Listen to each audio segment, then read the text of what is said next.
claim that she is depressed. It's like a parachute. She is stupid.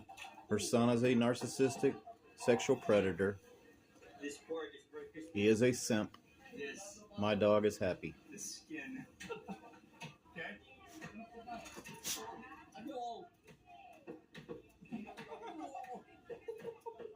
She is a border collie lab mix.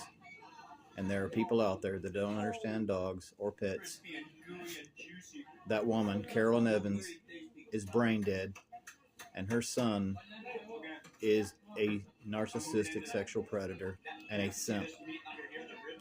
And he's brain dead also. He groomed my girlfriend for